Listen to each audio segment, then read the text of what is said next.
여러분 안녕하십니까? 이 저녁 예배 서는 것이 참 낯선 감이 드네요. 참 오랫동안 안 섰던 것 같습니다. 날이 많이 추워지고 있고 또 이제 1년이 다가고 있는 즈음에 저녁 예배 오늘 평소에 보지 못한 영혼들이 좀 많이 보이는 것 같습니다. 유미가 안식일도 참 참석하기 힘든데 어떻게 화요일 날 이렇게 함께 예배드리게 된 것 하나님께 감사를 드리고 또 유미가 오니까 또 옆에 수연이가 같이 왔습니다. 반주까지 해줬는데 참 하나님께 영광이 되는 일이라는 생각이 듭니다. 그리고 우리 조성남 형제가 또 화요일 예배 침례를 결심하고 이제 화요일 예배도 이렇게 참석하고 있습니다. 제 생각에는 12월 달 우리 조승만 형제가 또 하나님께 거듭나는 어떤 예식이 있지 않을까 생각하면서 여러분 모두가 기도해주고 또 우리 형제님께서 열심히 하나님을 배워서 정말 주님을 위해서 정말 크게 쓰일 수 있는 그러한 일꾼으로 변화될 수 있도록 여러분 기도해 주시고 관심을 가져주시길 바라겠습니다. 자, 오늘 빌립보서를 끝내려고 결심을 하고 원고를 준비해 왔습니다. 근데 이제 상황을 보고 갈 텐데 빌립보서가 다 끝나면 골든벨이 범위가 빌립보서까지 나갈지도 모르겠습니다. 네. 네. 자, 3장 17절 17절부터 지난번에 못다한 부분인데요. 자, 함께 한번 읽어보겠습니다. 빌립보서 3장 17절부터 있는 말씀입니다. 형제들아, 너희는 함께 나를 본받으라. 그리고 너희가 우리를 본받은 것처럼 그와 같이 행하는 자들을 눈여겨보라. 그럽니다. 여기 보면 참 제가 아무리 생각해도 바울의 이 말을 참 이해할 수 없는 그런 말 같아요. 어떻게 이런 말을 쓸 수 있을까? 여기 뭐라 그랬죠? 바울이 빌립보 교인들한테 너희는 어떻게 알아? 나를 본받으라. 본받으라. 그리스도를 본받으라는 말은 우리가 쉽게 알 수 있지만 나를 본받으라는 이 말은 참 쉽지 않은 말입니다. 이걸 문자적으로 제가 번역을 보면 너희는 연합하여서 나를 모방하는 자가 되라는 거예요. 모든 교인들이 다 연합해서 나와 같이 살으라는 거예요. 나와 같이. 내 삶을 본받으라는 거예요. 그러니까 다시 말하면 바울은 자신의 생애를 모방해도 좋을 만큼 좋은 모본으로 자신의 생애를 이렇게 제시하고 있는 거예요. 여러분 이런 표현을 쓰는 사람들이 요즘에도 있죠. 사이비 교주들이나 이런 사람들이 이런 표현들을 잘 쓰죠. 내가 예수님이다. 그러면 자칭 예수라고 하는 사람들이 이런 표현들을 잘 쓰는데 근데 바울은 여기만 이런 얘기를 한 게 아니라 고린도전서 4장 16절에서도 찾진 않겠습니다. 시간이 없기 때문에 이런 말을 썼어요. 그러므로 내가 너희에게 권하노니 너희는 나를 본받는 자가 되라. 나를 본받는 자가 되라. 여러분들 이렇게 나를 본받는 자가 되라고 말할 수 있는 분이 이 동작중앙교회에 있습니까? 없죠.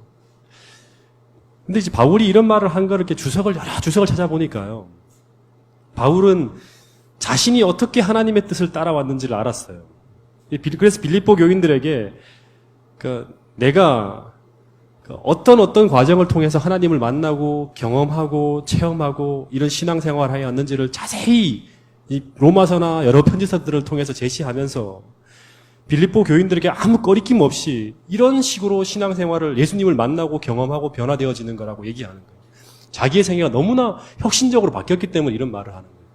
내가 이렇게 바뀌었어. 내가 옛날에 이런 살기 등등하고 세상을 추구하는 사람이었는데 내가 이런 경험을 통해서 내가 이렇게 바뀌었단 말이야. 그러니까 너희들도 나를 본받는 자가 되라는 거예요. 내 생애를 연구하고.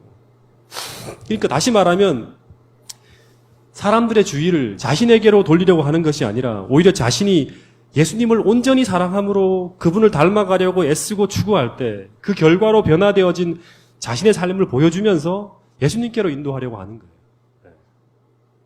여러분, 제가 참 이 말씀을 많이 묵상을 좀 했는데요. 모든 그리스도인들은 후배 그리스도인들에게 모본이 돼야 돼요. 모본. 여러분 동의하십니까? 신앙의 연수가 오래되었다 그러면 그것이 자랑이 아니라 내가 10년, 20년, 30년 살면서 계속 바뀌어진 모습을 보면서 나를 따라 이렇게 살면, 나처럼 이렇게 교회 다니면 나처럼 이렇게 바뀔 수 있다고 제시할 수 있는 모본이 되어야 된다는 거예요. 베드로전서 5장 3절에 보면 이런 말씀이 있습니다. 한번 이 말씀은 우리 조유미 형제가 읽어보세요. 많이 피곤할 것 같아요. 벌써 눈이 빨개져 있어갖고. 네.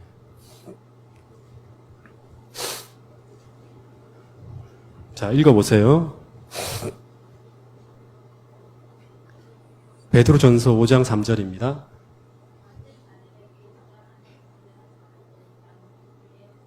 예, 맡기운 자들에게 주장하는 자세를 하지 말고 오직 양무리에 본이 되라. 이 베드로라는 이 사도도 똑같이 다른 사람들에게 직분을 맡은 사람들, 교회 지도자들, 교회 선배들은 모든 사람들에게 모본이 되어야 한다는 거예요. 본이 되어야 한다는 거예요.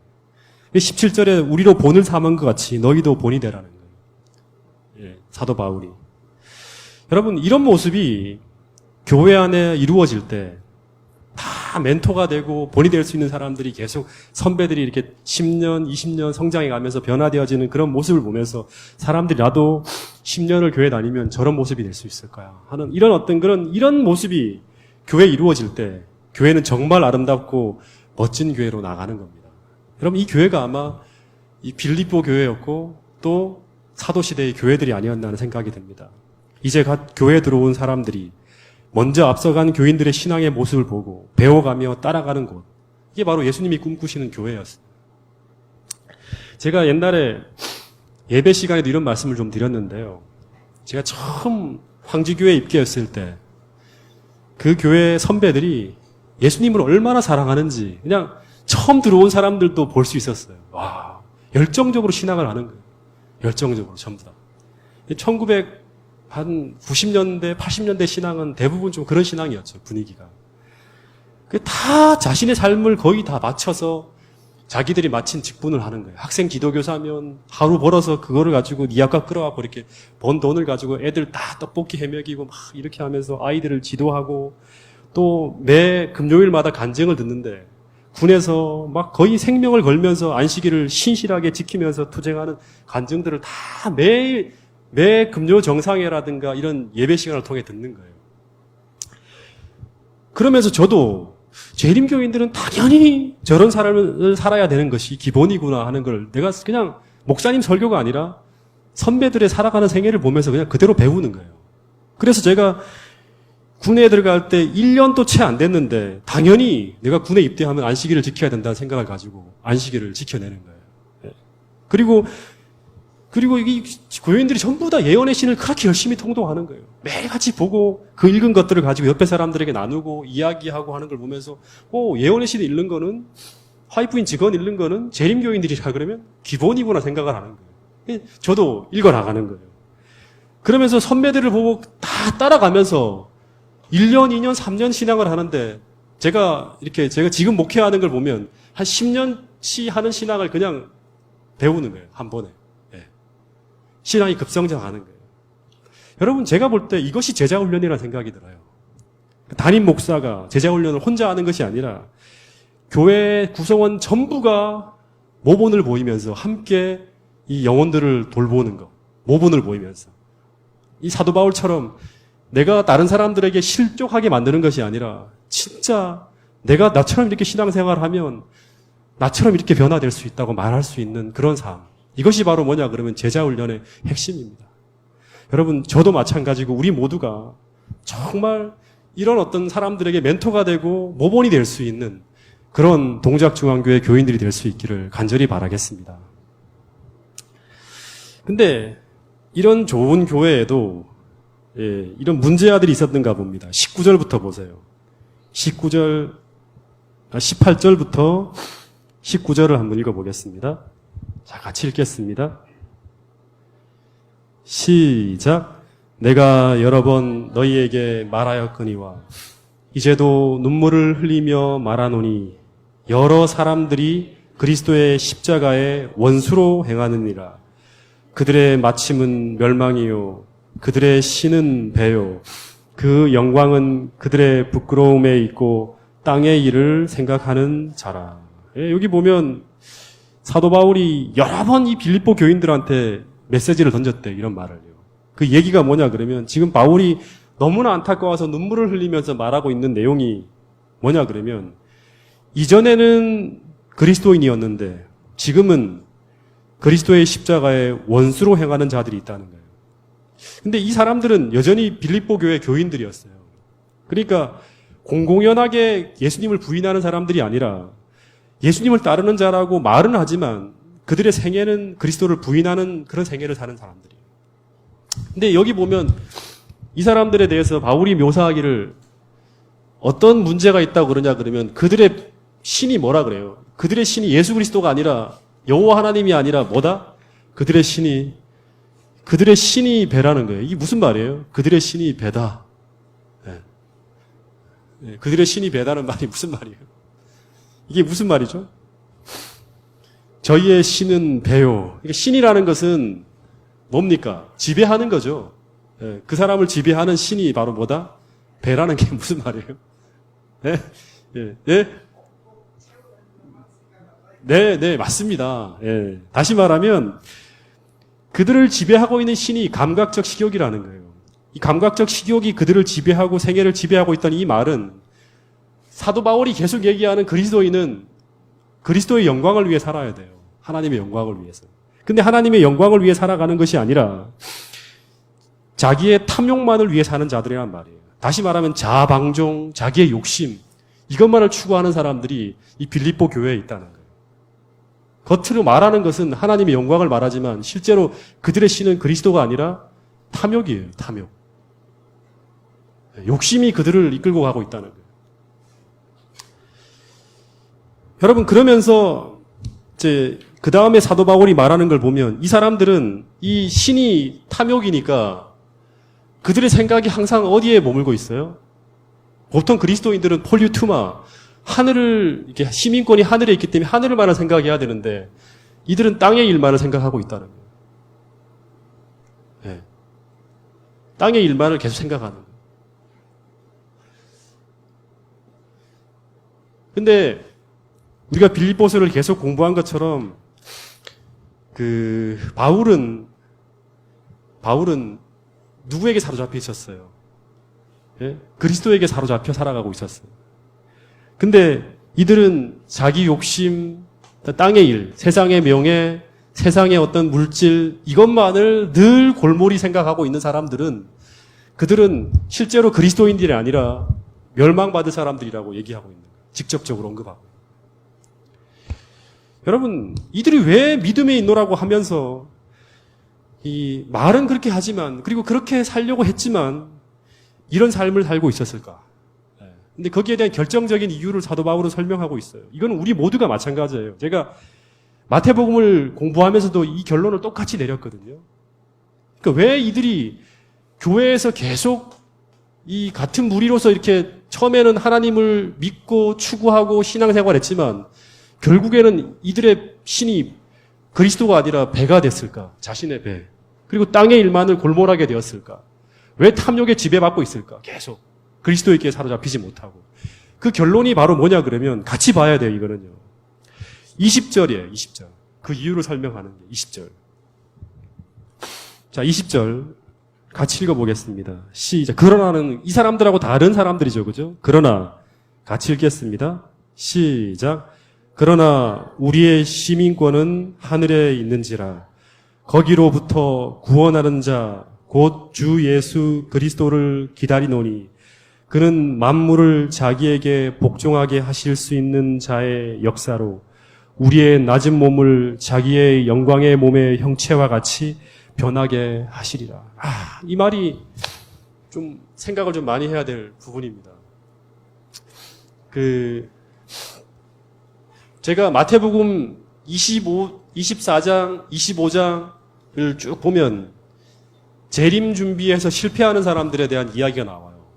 근데 그 사람들의 항상 이유 가운데 등장하는 이야기를 보면 신랑이 더디옴으로, 그죠? 주인이 더디 올 거라고 생각을 했을 때, 그죠?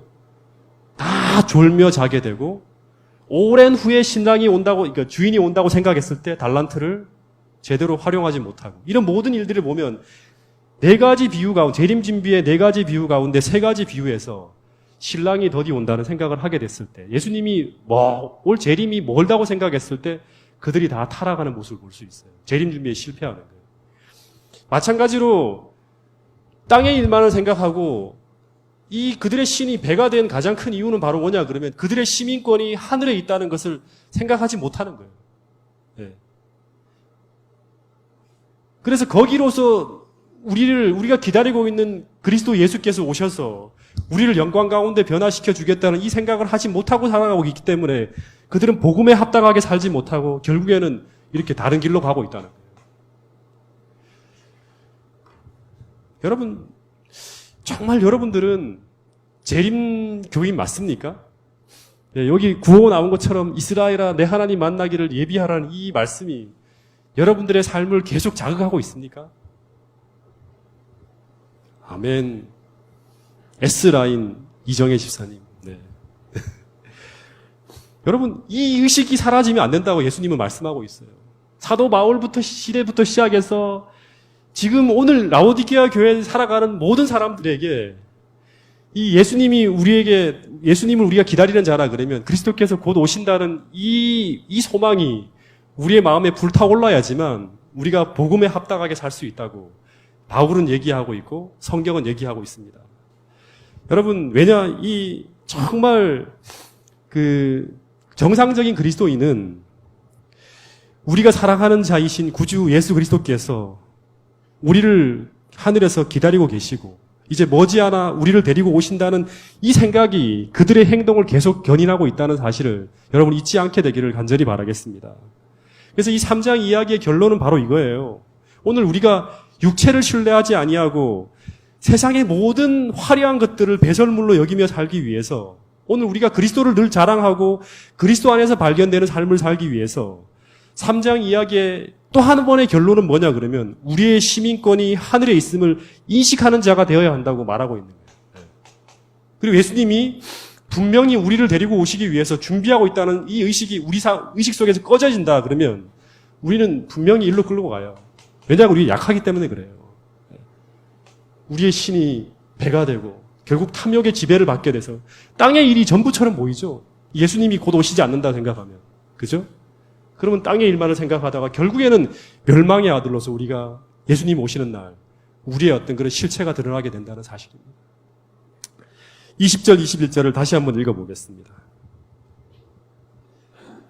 시작.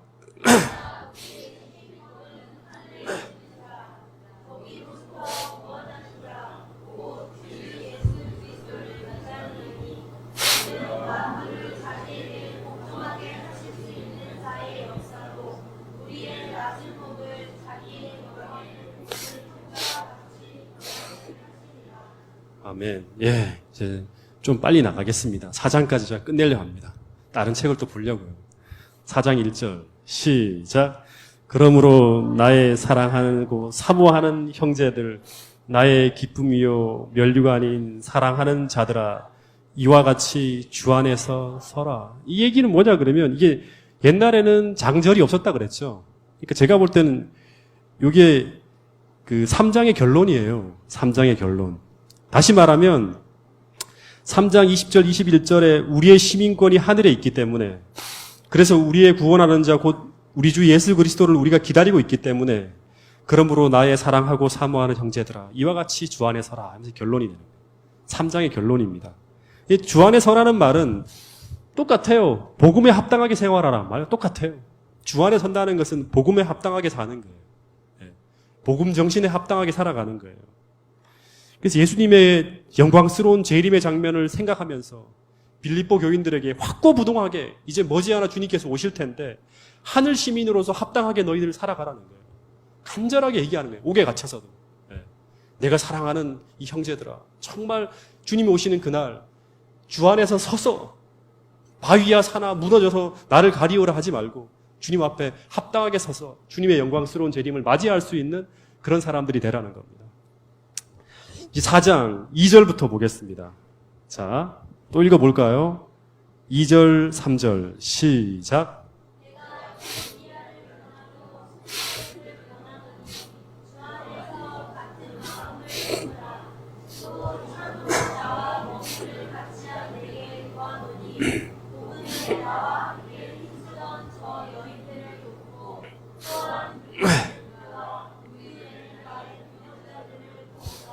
그 이름들이 생명책에 있느니라. 예, 여기 이 얘기는 잠깐 얘가 그 빌립보서 1장을 하면 좀 언급을 했어요. 여기 보면 이 유오디아와 순두계에게 바울이 어떻게 하라고 지금 권하고 있어요?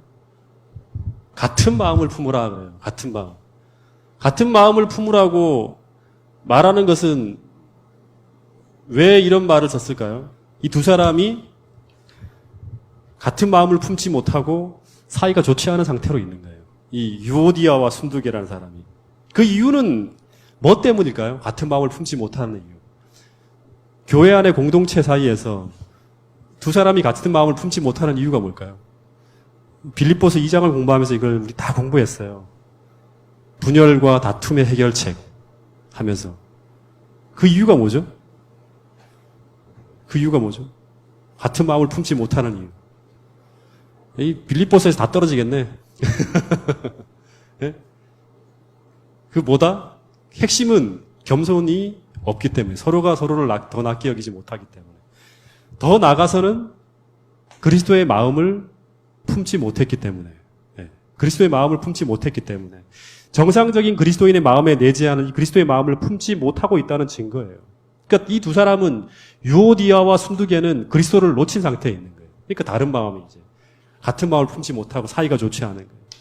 그래서 여러분 제가 다시 얘기하지만 영적 연합, 치유 그리고 우리 교회가 정말 개인이 다 연합하고 정상적인 어떤 연합 속에서 하나님 마음에서 한 마음 한 뜻으로 나가는 모든 비결은 전부 다 뭐냐 그러면 그리스도께로 돌아가야지만 회복된다고 이 빌립보서는 얘기하고 있는 거예요. 다른 뭐 이렇게 설득하고 뭐 누가 잘하니 이렇게 막 이렇게 얘기하고 이렇게 해서 치유가 되는 게 아니라 모든 영적 치유 연합의 비결은 그리스도의 마음을 품고 겸손한 마음으로 그리스도께 돌아가게 될 때 하나님의 그리스도의 마음으로 같은 마음을 품게 될 때 연합이 이루어진다는 거예요. 여러분 이 사실을 놓치지 않고 우리 교회 모든 지도자들 그다음에 모든 성도들이 여기에 어떤 그런 역점을 두고 교회 연합을 추구하고 애쓰고 힘쓰는 여러분과 저가 되기를 간절히 바라겠습니다. 4절은 4절, 5절, 6절, 7절까지는 굉장히 유명한 성경절입니다. 여기서부터 굉장히 우리가 암송해도 좋을 성경절들이 계속 나옵니다. 자, 읽어보겠습니다. 시작. 주 안에서 항상 기뻐하라. 내가 다시 말하노니 기뻐하라. 너희 관용을 모든 사람에게 알게 하라. 주께서 가까우시니라. 아무것도 염려하지 말고 다만 모든 일에 기도와 간구로 너희 구할 것을 감사함으로 하나님께 아뢰라. 그리하면 모든 지각에 뛰어난 하나님의 평강이 그리스도 예수 안에서 너희 마음과 생각을 지키시리라. 자, 여기 재림 준비의 핵심적인 성경절 두 가지가 나옵니다. 재림을 준비하는 사람들은 반드시 이렇게 살아야 한다고 사도 바울이 얘기하고 있는 게 있어요. 이게 뭘까요? 예, 주 안에서 기뻐하라. 내가 다시 말하노니 너희 관용을 모든 사람에게 알게 해야 할 이유가 무엇입니까? 이는 주께서 가까우시기 때문에 그렇게 해야 된다는 거예요. 다시 말하면 주님이 오실 시간이 심히 임박하게 다가오고 있는데 너희는 여전히 사소하고 부질없는 작은 일 때문에 정말 잃어버리지 말아야 할 그 믿음을 잃어버릴 만큼 근심하고 또 사람들하고 다투고 있어서는 절대 안 된다는 거예요. 다시 말하면 우리가 재림을 고대하며 살아가는 그리스도인들이 재림을 준비하며 살아가는 자들에게 반드시 나타나야 할 모습이 첫 번째는 사도 바울이 얘기하고 있는 건 뭐예요? 주 안에서 기뻐하는 거예요. 주 안에서. 그냥 기뻐하는 것이 아니에요. 반드시 주 안에서란 말을 꼭 기억해야 돼요. 주 안에서. 그냥 기뻐하려고 그러면 나이트클럽 가서 막 술 마시고 막 이렇게 해도 기뻐할 수 있잖아요. 춤추고 노래방 가서 막 마이크 잡고 막 춤추고. 그죠? 근데 그렇게 하는 기쁨이 아니라 주 안에서 기뻐하는 거예요. 예수님 때문에 기뻐하는 거. 두 번째는 뭐예요? 두 번째. 너희 관용을 모든 사람이 알게 할 만큼, 모든 사람에게 알려질 만큼 너희가 관용이 있는 사람이라는 것을 증거하라는 거예요. 관용이 있는 사람. 여러분, 이 관용이라는 말은 뭐예요? 관대함이죠, 관대함. 관대함. 제가 이 말씀을 참 많이 묵상했어요. 말씀 준비하면서. 관대함. 여러분은 관대한 사람입니까? 예? 이 관용이라는 것은 쉽게 말하면 사람들의 결점과 결함을 볼 때 그 결점을 수용하는 거예요. 수용하는 거예요. 수용하는 거예요. 이게 진짜 그리스도인으로서 마지막 재림에 앞서서 우리에게 나타나야 할 하나의 모습이라는 거예요. 여러분, 우리가 이런 관대함이 생기려면, 관대한 사람이 되려면, 관용적인 사람이 되려면, 이런 마음이 생기려면 어떻게 해야 될까요? 내게 관대함이 없는데, 용서가 잘 안 되는데 이 사람의 잘못이 어떻게 해야 될까요? 어떻게 하면 이게 생길 수 있을까요? 예? 답이 이제 하나, 이제 거기 이제 계속 나와요. 모범생. 이정혜 집사님 모범생. 이건 어떻게 하면 되냐? 우리가 계속 그 예수님이 나에게 어떻게 대하셨는지를 계속 묵상해야지만 가능한 거예요. 예수님이 나에게 어떻게 하셨는가? 예. 나같이 못되고 못나고 부족한 사람에게 베푸신 그 관용을 계속 묵상하는 사람만이 다른 사람을 관용할 수 있는 거예요. 예. 이게 묵상이 안 되면 정말 예수님을 사랑하는 마음이 없으면 이게 안 돼요. 절대 안 돼요. 예. 자식에게까지도 용서가 안 되는 거예요. 사랑하는 남편에게도 용서가 안 돼요. 예. 관용이 안 나옵니다. 예. 여러분, 그래서 이 두 가지가 굉장히 중요한 거예요. 제가 참 이런 말씀이 있었구나. 빌립보서에.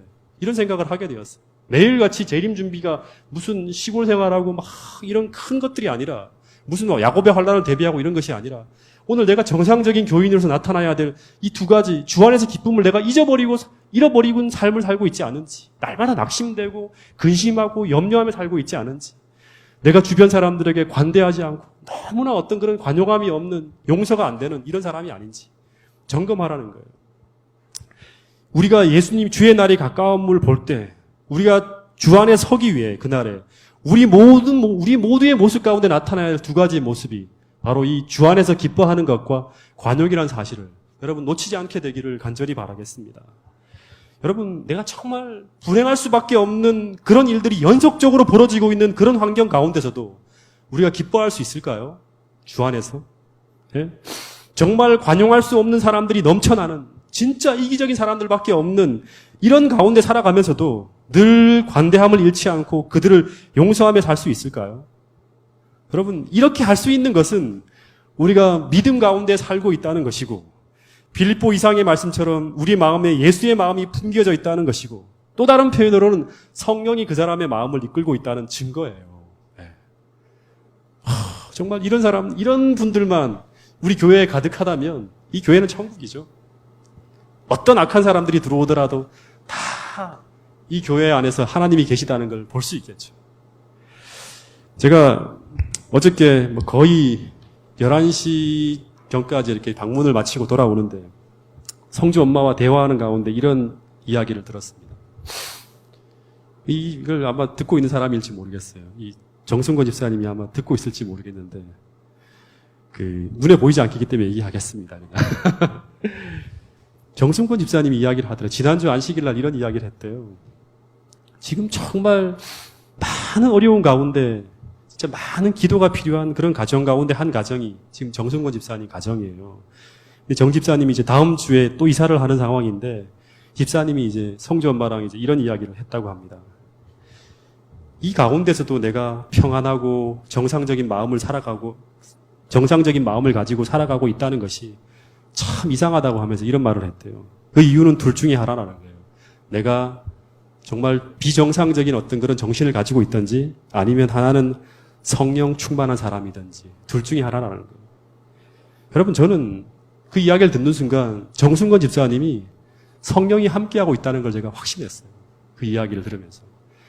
여러분, 그가 가지고 있는 그 평안함은 오늘 이 성경 말씀을 통해 본다면 그가 애쓰고 노력해서 만들어주고 있는 것이 아니라 하나님이 주시는 평안함이라는 거예요. 주 안에서 기뻐하는 거예요. 여러분, 제가 하여튼 이 정승건 집사님하고 지금 4년째 같이 이렇게 그 교회, 지금 교회에서 같이 성도로서 만나고 있는데, 제가 이 이야기를 통해 들으면서 하나님께서 고난을 통해서 정말 그 가정이 재림을 준비하는 가정이 될 수 있도록 인도하고 있음을 제가 오늘 이 말씀을 통해 제가 확신했어요. 여러분, 저는 더 나아가서 그 가정이 또 다른 경제까지 이르게 되기를 바라고 있어요. 그게 바로 뭐냐 그러면 5절이에요, 5절. 5절 같이 한번 읽어보겠습니다. 시작. 6절입니다, 6절. 시작. 아무것도 염려하지 말고 기도와 간구로 너희 구할 것을 감사함으로 하나님께 아뢰라. 그리하면 모든 지각에 뛰어난 하나님의 평강이 그리스도 예수 안에서 너희 마음과 생각을 지키시리라. 여러분, 이 말씀도 주께서 가까운 이날 재림 준비를 위해서 우리가 갖추어야 할 생활 태도예요.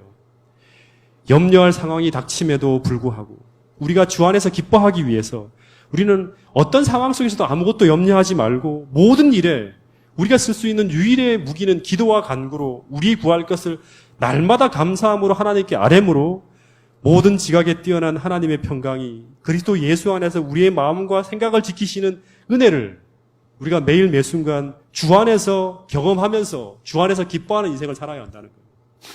마치 하박국 선지자처럼 무화과 나무에 소출이 없고 우리의 양이 없고 어렵고 어려울지라도 나는 여호와 하나님으로 인하여 기뻐하는 인생을 살아야 한다. 이것이 바로 재림을 준비하는 사람들이 반드시 생활 속에서 갖추어야 될, 구축해야 될 하나의 어떤 생활의 신념이라는 사실을 우리 모두 알게 되기를 간절히 바라겠습니다. 염려할 게 많은 상황이지만 주 안에서 기뻐할 수 있는 이유는 바로 우리가 그 모든 염려를 하나님께 맡기고 염려 대신 그리스도의 평강을 얻고 있기 때문이에요. 그렇게 살아갈 수 있는 사람은 어떤 사람이냐 그러면 모든 이야기의 결론이 뭐냐면 기도예요, 기도. 세 번째 재림 준비의 핵심은 바로 기도로서 내가 가지고 있는 염려를 하나님께 옮길 수 있는 것. 염려 대신에 하나님의 평강을 우리가 평강으로 우리의 마음을 바꿀 수 있는 그 사람만이 그 예수님의 여호와의 날 우리가 주님 앞에 설 수 있는 사람으로 설 수 있다는 것입니다. 그리고 재림을 준비하는 사람들이 어떻게 살아야 되는지에 대한 말씀이 8절부터 또 나옵니다. 자, 읽어보겠습니다. 시작. 끝으로 형제들아 무엇에든지 참되며 무엇에든지 경건하며 무엇에든지 오르며 무엇에든지 정결하며 무엇에든지 사랑받을 만하며 무엇에든지 칭찬받을 만하며 무슨 덕이 있든지 무슨 기림이 있든지 이것들을 생각하라. 9절이 중요합니다. 9절 같이 읽겠습니다. 시작. 너희는 내게 배우고 받고 듣고 본바를 행하라. 그리하면 평강의 하나님이 너희와 함께 계신다. 예. 무슨 덕이 있든지 좋은 일이 있든지 무슨 기림이 있든지 근심할 일이 있든지 그 상황에 관계없이 이것들을 생각하라는 거예요. 이것들을 생각하라는 건 뭐냐 그러면 우리는 진실하고 옳게 살아야 하는 사람들임을 인식하라는 거예요. 항상 무엇에든지 참되고 무엇에든지 경건하고 무엇에든지 오르며 무엇에든지 정결하며 이런 삶을 살아야 될 사람이라는 걸 늘 잊지 말으라는 거예요. 왜냐 그러면 그렇게 살아가는 그 인생에 하나님이 함께 하시겠다고 약속하셨기 때문에 그렇습니다. 여러분 9절에 나오는 너희는 내게 배우고 받고 듣고 본바를 행하라. 그리하면 평강의 하나님이 너희와 함께 계시리라. 여러분 물어볼게요. 이경주 집사님, 평강의 하나님이 집사님과 함께 하시는 것을 집사님은 날마다 확신하고 있습니까? 네, 아멘, 아멘. 네. 여러분 우리가 이 하나님께서 나와 함께 하고 계신다는 것을 확신하기 위해서는 이 진리를 우리가 머리로만이 아니에요. 머리로만 아는 것이 아니라 생활에 받아들여야 한다는 거예요. 생활에. 삶에 이것이 나타나고 있다는 것을 봐야 된다는 거예요. 이 참 중요한 말씀이에요. 여러분 우리가 이 성경의 원리대로 살고 이 진리대로 행하게 될 때 그 삶의 평강의 하나님이 너와 함께 계시다는 것을 확신할 수 있게 된다고 사도 바울은 분명히 말하고 있어요. 듣고 받고 본바를 행하라. 여러분 왜냐 그러면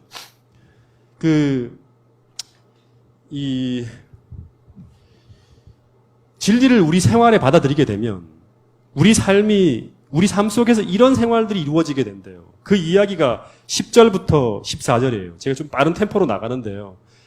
자, 한번 읽어보겠습니다. 시작. 내가 주 안에서 크게 기뻐함은 너희가 나를 생각하던 것이 이제 싹이 남이니 너희가 또한 이를 위하여 생각은 하였으나 기회가 없었느니라. 내가 궁핍함으로 말하는 것이 아니라 어떠한 형편에든지 나는 자족하기를 배웠노니 나는 비천에 처할 줄도 알고 풍부에 처할 줄도 알아. 모든 일 곧 배부름과 배고픔과 풍부와 궁핍에도 처할 줄 아는 일체의 비결을 배웠노라. 13절을 한번 크게 읽어보겠습니다. 시작. 내게 능력 주시는 자 안에서 내가 모든 것을 할 수 있느니라. 네.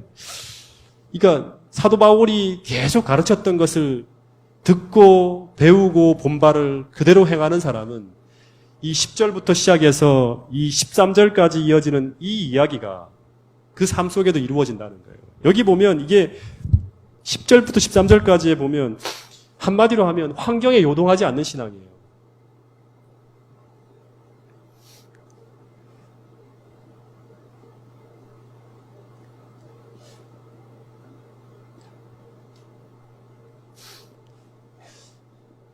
그러니까 이게 진짜 굉장히 우리에게 필요한 거예요. 그러니까 풍부와 궁핍, 어떠한 형편에든지 자족하는 법을 아는 일체의 비결을 자기는 가지고 있다는 거예요. 일체의 비결. 네. 일체의 비결.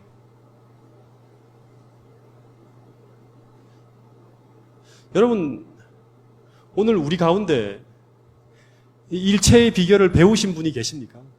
내가 정말 바닥까지 내려갔지만 내가 그 가운데 흔들리지 않고 주님을 의지하면서 내가 자족하는 법을 내가 늘 믿음을 잃어버리지 않고 살아가고 또 아무리 높은 곳에 솔로몬과 같은 그 위대한 위치에 하나님이 세워놔도 나는 내 신앙을 잃어버리지 않아요. 믿음 가운데 살아가 그 사람.